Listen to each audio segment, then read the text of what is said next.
All right. President Trump wants to dissolve the Department of Education. Experts say it could change public schools. Yes, it could. And that's the federal student aid, federal programs, the district funding could potentially be impacted, some suggest.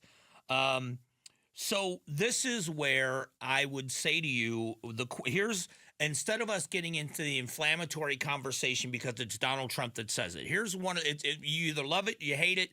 But there's no doubt about it. Donald Trump's not a politician. And what I mean by that is he doesn't craft his answers in a way that he wants to make sure that certain people aren't afraid. When he talks about, he uses the phrase mass deportations. You could say that in a lot of different ways. I know that sounds silly, but they could soften the blow with a lot of things. And that's what politicians do. They've got the plans, big plans that are dramatic changes in things. I'm not making excuses. I'm just kind of describing what happens. The Department of Education started in the 1970s.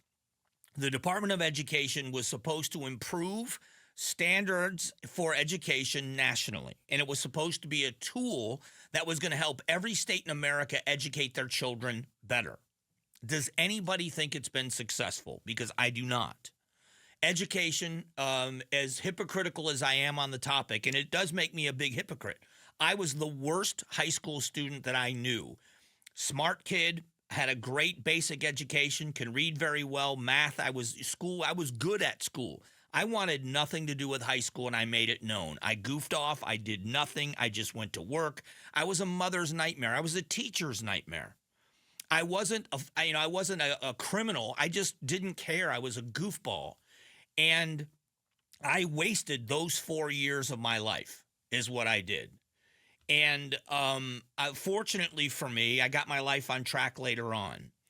But education, because I have a good basic education, because I can read well, because my teachers taught me that, it has become something for me that we've got to find a better way to educate young people. We have to meet them where they are. We've got to give them the tools that are necessary to learn for the rest of their lives.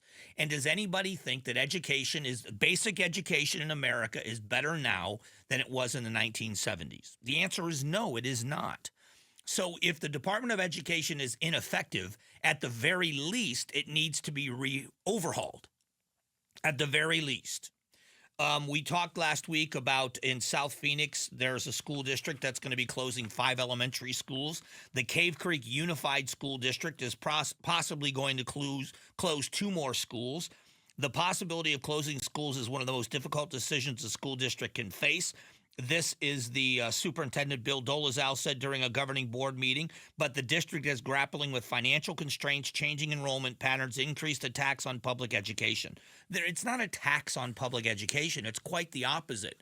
And with all due respect to the superintendent, the attacks were coming from public education. School boards completely mishandled COVID. Directives from the federal government and guidance, yes.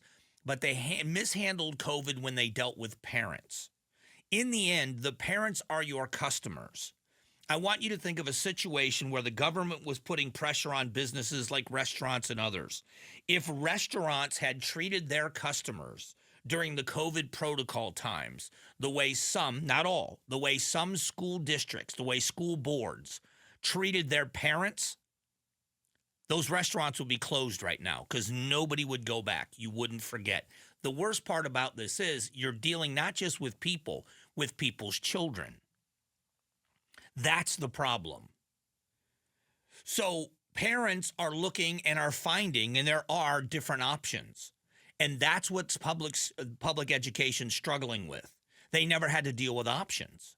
They never had to deal with people saying, I'm going to go over there. Yes, there were private schools. But private schools were for the very wealthy.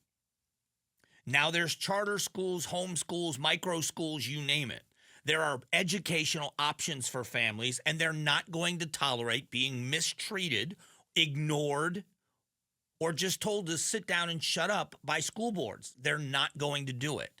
So public education is not being attacked. Public education is the way we are going to educate the majority of our children.